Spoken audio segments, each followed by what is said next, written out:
Ei, mulher querida, vamos lá conversar hoje um tema bem legal que pega muita mulher de surpresa, que é a fase que antecede a menopausa, que é um período que é chamado de pré-menopausa, perimenopausa, né? E classicamente aí como climatério, né? A definição científica do climatério vai falar que esse termo, né, que é um período que antecede e ultrapassa a menopausa, ok, que traz sintomas. E aqui eu quero ir além dos conceitos. Eu quero falar com vocês de sintomas, de alterações que você já está vivendo, já está sentindo, sendo que você é uma mulher ainda em período fértil e você nem sonha, né, nem cogita nessa possibilidade de menopausa. E é desse tempo que nós vamos falar, então eu estou me referindo a climatério aí, para referir a esse período, que é como a maioria das pessoas entende, né, e vai ficar familiar, e eu vou me fazer entender melhor. Quem sou eu? Tatiana Teixeira, fisioterapeuta pélvica, fisioterapeuta integrativa, sexóloga, tenho mestrado em psicologia, sou professora, ensino mulheres a despertar sua libido, equilibrar seus hormônios de forma natural. E esse tema é super presente, super frequente. Eu mesma, quando passei por esse período, hoje eu já estou na menopausa há alguns anos. Há algum tempo, então, eu sou uma mulher que não menstrua. Mas muito antes disso, eu já tinha algumas alterações, como é difícil, às vezes, a gente enxergar isso, enxergar que nós estamos nos aproximando da menopausa. E não é simples, gente, né? Não é fácil isso, porque quando fala, né, de climatério, que isso precede a menopausa, a referência que nós temos cultural da nossa sociedade é que nós estamos ficando velhas. E isso é difícil da gente lidar, principalmente em uma sociedade, em uma cultura que está tão ligada à aparência, com um referencial de beleza tão voltado para a mulher jovem, né? Então, é a pele esticada, é o corpo magrinho, é o corpo de uma menina de 20 anos. E aí a gente quer que o tempo passe, que esse corpo permaneça, que aquela pele permaneça, que aquele cabelo permaneça. E sim, quando tínhamos 20 anos, né, esse corpo, essa pele, esse cabelo, esse olho, tudo era lindo demais. Mas não quer dizer que porque temos 40, temos 50, não somos mais bonitas. E a nossa sociedade coloca aquela referência fixa, aquilo ali. Então, é muito difícil enxergar qualquer coisa que nos distancia desse período. E falar que a gente está no climatério, que a gente está num período que é pré-menopausa, é distanciar e nos aproximar de um referencial, de um marco, que é um período que também, assim como para a sociedade, 20 anos é o auge, né? 20, 30 anos ali seria o nosso referencial de beleza, 50, 60 vai sendo um referencial de antibeleza, né? Então, a mulher aos 50, com aquelas, né, com o corpo que ela tá, com o cabelo que ela tá, com a pele que ela tá, ela deve se parecer com a mulher de 20, porque ela não é bonita. Se a gente tivesse uma cultura, né, uma sociedade menos ditadora, que enxergasse a beleza de cada tempo, talvez fosse mais fácil para a gente ver. Bem por isso que é muito difícil a gente enxergar, tá? É muito difícil a gente tomar consciência. Mas estamos aqui para falar de mulher para mulher, para dar uma real, né? Para a gente caminhar juntos aí nesse tempo, para a gente ficar dentro da casinha, né? Dentro da casinha não quer dizer dentro de uma caixinha encaixotada, mas quer dizer dentro da nossa casinha. Então, eu gosto desse termo, assim, né? Fulano saiu da casinha, fulano está dentro da casinha, assim. Eu dentro da casinha sou eu, alinhada no meu corpo, mente, emoção, alma, né? Então, eu morando nesse corpo aqui da forma como ele é, e não encaixotada e limitada, ok? E quando a gente surta, a gente sai da casinha porque a gente quer ir para a casinha que não mais me pertence, né? A gente quer ir visitar a casinha do outro, no referencial do outro, no corpo da outra, na emoção da outra, no que a outra faz, no que o outro tem, né, que torna aquela referência como de algo certo. Primeiro sintoma, né? Não o primeiro. Então, um dos sintomas que mostra que estamos caminhando aí por essa fase que antecede a menopausa é a irregularidade menstrual. Os nossos ciclos, que provavelmente estavam regulares, né? A não ser que você tenha uma endometriose, um ovário policístico, né? Que também é muito comum. Mas os ciclos que uma vez estavam regulares, eles começam a ficar irregulares. Irregulares no tempo, irregulares no fluxo, já não tinha muito fluxo, agora esse fluxo voltou a ser um fluxo forte. Nossa, parece que eu estou na minha adolescência de novo, estou precisando usar mais absorvente, estou tendo hemorragia, estou tendo cólicas. Então, esse ciclo varia e traz, às vezes, sintomas que não, né, manifestações aí que não estavam mais presentes. Então, o ciclo fica irregular. Às vezes, as cólicas podem intensificar, né, aparecer. O tipo de sangue, né, o fluxo com mais coágulo também costuma acontecer nessa fase. Alterações de pele. Essas alterações de pele inicialmente podem passar por mais espinha, acne, que eu não tinha há muito tempo, porque o nosso hormônio ele começa a oscilar, a declinar, mas a ter variações. Então, dentro do nosso ciclo reprodutivo, nós temos, né, períodos de mais alta e mais baixa de estrogênio, de progesterona, de FSH, de LH, que são os nomes dos hormônios aí que estão acontecendo, né, que regulam o nosso ciclo, e começa a ter um declínio, né, dos hormônios aí da fase, né, principalmente estrogênio e progesterona, um aumento dos hormônios aí da hipófise, e às vezes, né, esse controle de hipófise e ovário, ele não acontece assim, de uma maneira totalmente simétrica, né, acontecendo, um vai subindo, outro vai descendo, né, às vezes a gente tem umas alterações aí, e essas manifestações de pele, né, com acnes, né, ou pequenas espinhas, ou uma pele mais oleosa, e depois, né, bem mais próximo da menopausa, a tendência é essa pele ficar mais ressecada. Então, começa, né, a ter uma pele mais ressecada.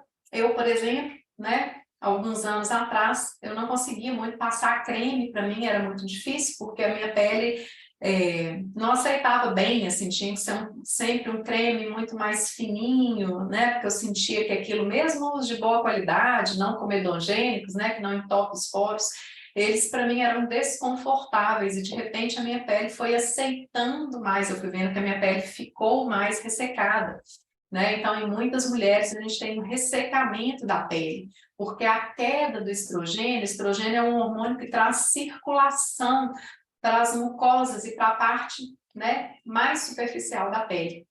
Então, com a queda do estrogênio, essa vascularização, essa capilarização aí, ela diminui, aí a gente tem, né, às vezes, essa manifestação de ressecamento. Ressecamento dos olhos, né, então a secura do tempo incomoda mais o olho, a gente começa a ficar com esse olho incomodando, procurando ali, né, um colírio de lubrificar, como um ressecamento da boca, assim, uma maior sede, né, então começa a sentir que tem que essa boca está secando mais para algumas mulheres, ressecamento do cabelo, o cabelo começa a ficar diferente também, aquele cabelo que estava, né, que tinha mais vício, ele pode começar a ficar mais opaco por essa queda hormonal. Isso pode vir tudo junto, ou ora um sintoma, ora outro, em alguma mulher o cabelo muda, em outra não muda, em alguma mulher tem ressecamento de pele, em outra não tem. E na linha dos ressecamentos, em todas as mucosas, então a mucosa vaginal começa a ter um ressecamento maior, tanto na região da vulva quanto na região vaginal, né? No introito, no canal vaginal. E isso repercute especialmente, né, e com muito impacto na qualidade da relação sexual. Então, começa a ter uma relação menos lubrificada, a mulher começa a ficar muito desconfortável, tem uma resistência, às vezes, em começar o uso de lubrificante, porque eu nunca precisei, como assim eu vou fazer isso agora, né? Sou eu que não estou funcionando bem, eu tenho algum problema, isso traz bastante culpa, gente. E é uma alteração fisiológica. E hoje, né, mulheres jovens aí na prática da masturbação trazem o uso do lubrificante, então tem N lubrificantes, eles podem vir como um aspecto lúdico aí na nossa relação, não tem que ter essa tarja, né, essa etiqueta de que eu tenho um problema, isso não é um problema, isso é uma mudança. Então, essa dificuldade da lubrificação, ou essa menor lubrificação, a mulher está excitada e lubrifica menos, e ela fica desconfortável, e isso traz uma dor na relação que vai repercutindo diretamente na libido, porque se eu começo a ter uma relação dolorosa, eu começo a ter uma evitação dessa relação, começa a não ficar, a ser mais difícil prazer, né? Então, esse ressecamento aí pode, né, acontecer com muitas mulheres, porque não é assim, um dia eu estou super bem, né, com o meu hormônio em alta e sem sintoma nenhum, e no outro dia eu estou na menopausa. Isso vai acontecendo, né, com o declínio aí que vem com o tempo. E esses sintomas aí aparecem. Fotofobia, uma dificuldade com a claridade, né? Algumas pessoas têm essa sensibilidade à claridade já ao longo da vida, né? São mais sensíveis, querem sempre um óculos escuro, e nesse período aí isso pode estar pior, né? Você pode estar tolerando menos a claridade do que estava antes. Às vezes algum incômodo, dor articular, conta dessa circulação do estrogênio caindo também na mucosa das articulações, né? Isso pode acontecer. Insônia, o sono começa a ficar pior, eu nunca tive problema para dormir, agora eu tenho, né? Eu começo a acordar de noite, às vezes para ir mais ao banheiro, isso pode ter a ver também com a musculatura do assoalho pélvico, né? Que é outro papo, mas também pela questão hormonal, então o sono fica mais leve, as mulheres reclamam, né, e relatam que antes dormia que nem uma pedra e agora não. Então você começa a ter que observar a sensibilidade a algumas coisas, isso muda sim. Eu, quando mais jovem, eu adoro café, eu tomava café e isso não atrapalhava meu sono. E depois não. Hoje eu tenho que cuidar, se eu tomo café no período da tarde, 5 horas para mim já é suficiente para o sono chegar bem depois. Se eu tomo café à noite, então, com certeza eu vou ter dificuldade de pegar no sono. Então, se observe, porque o fato de você sempre ter tomado café e isso não ter alterado o seu sono, não quer dizer que vai continuar assim para sempre, ok? Então, essa sensibilidade à cafeína, né, uma insônia, algumas mulheres não, mas é bem restrito, tá, gente? É bem menos.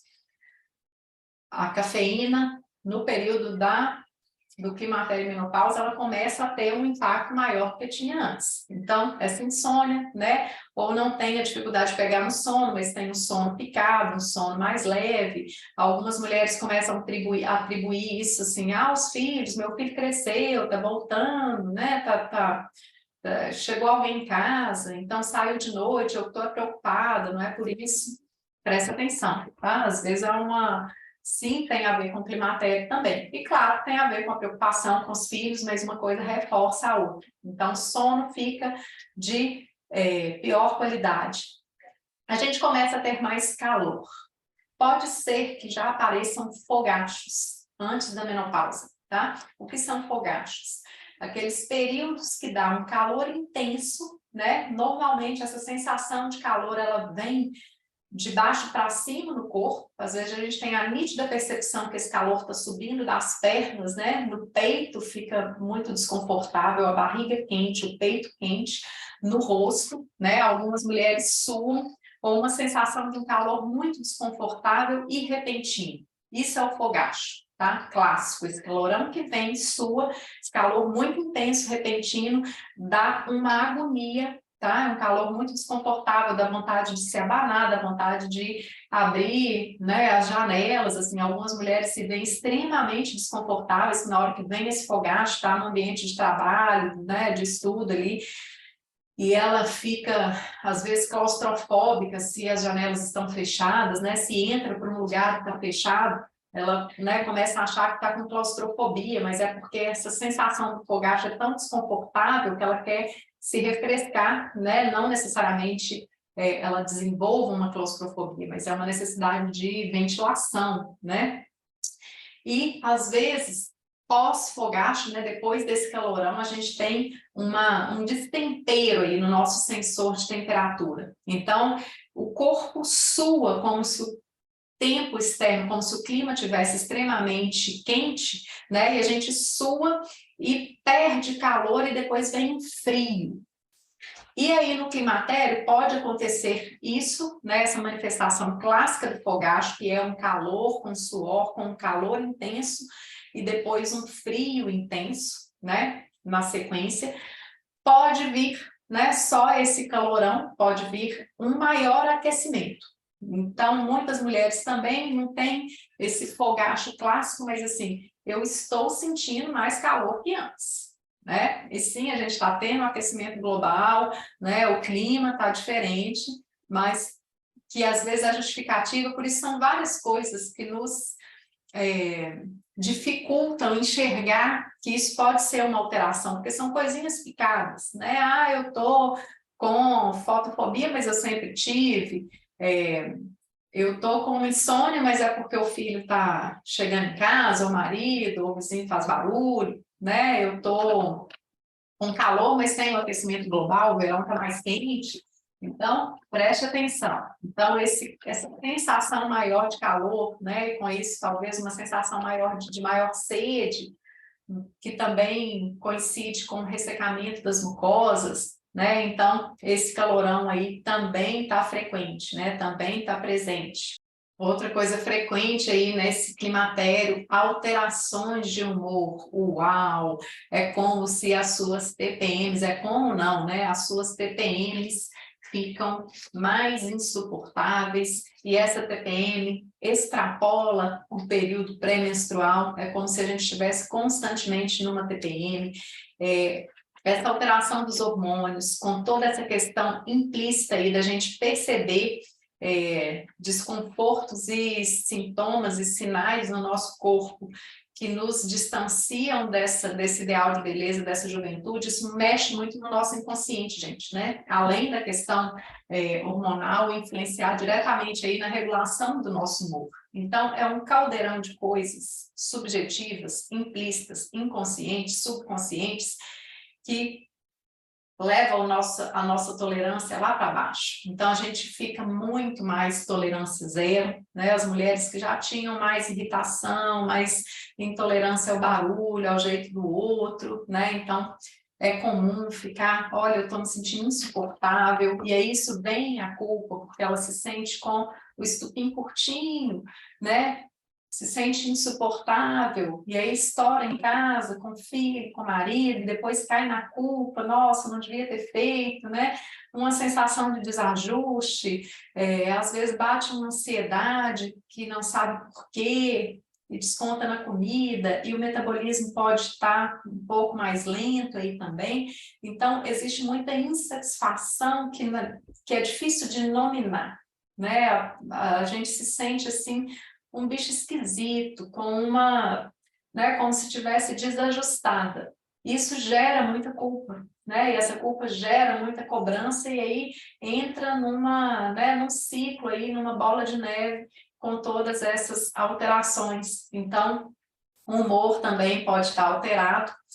Tudo isso influencia também na libido, então a libido passa por uma questão que é hormonal, passa por uma questão que é emocional, que é da relação, que é da diminuição da lubrificação, que é com essa identificação da beleza.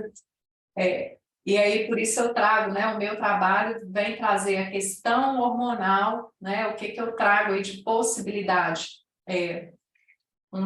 Técnicas, né, e abordagens aí, pode ser pela acupuntura, que ajuda quando a pessoa está, mas principalmente um pilar do meu trabalho é um método que se chama yoga hormonal, que é uma sequência de yoga específica que estimula né, a atividade do ovário, da hipófise e também da tireoide, que influencia aí. Muitas mulheres chegam nessa fase aí do pós-40 com uma tireoidite de Hashimoto, um hipotireoidismo que não tinha, e essa alça de regulação hormonal, ela pode estar relacionada, né? Ela está relacionada, na verdade.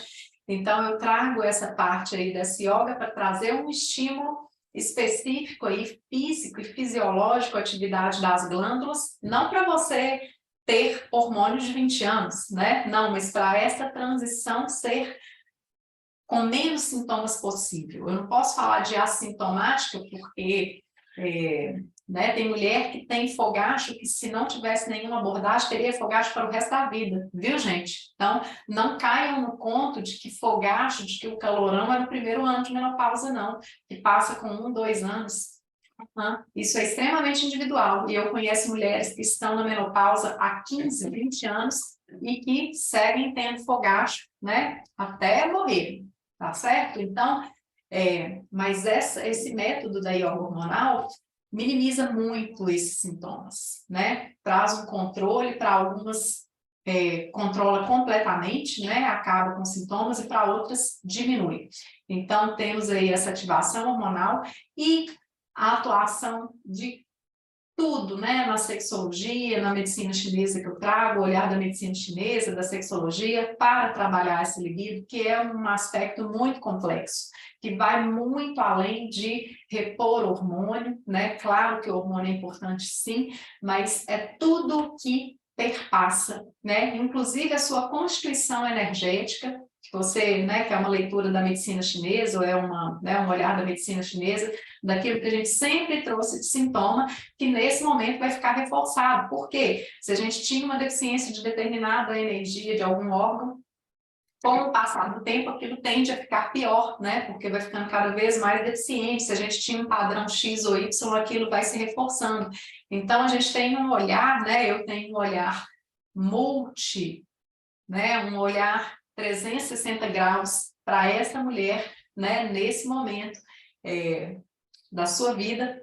Te conheço, porque já passei por isso, já estou, né, num ponto mais à frente de, né, realmente estar na menopausa, apresentando sintomas. Para mim, a menopausa não veio fácil, veio com tudo que tinha que vir, né, e aí eu consigo olhar e mostrar como eu me controlei também para conseguir te apoiar. Então, não são apenas esses, né, esses sintomas, mas eu trago aí algumas coisas que com certeza você pode estar sentindo, você pode estar apresentando, que você vai associando a outras coisas, e você já pode, né, ter uma abordagem de um autocuidado, de um autoconhecimento, para entrar, né, para receber esse período tão não fértil de fertilidade mais, mas fértil de possibilidade, de maturidade. Nossa, é uma fase especialíssima se a gente abraça isso de uma maneira especial, tá? E é isso que eu desejo para vocês. Estou aqui para te ensinar a despertar sua libido, equilibrar seus hormônios de forma natural. Fica comigo.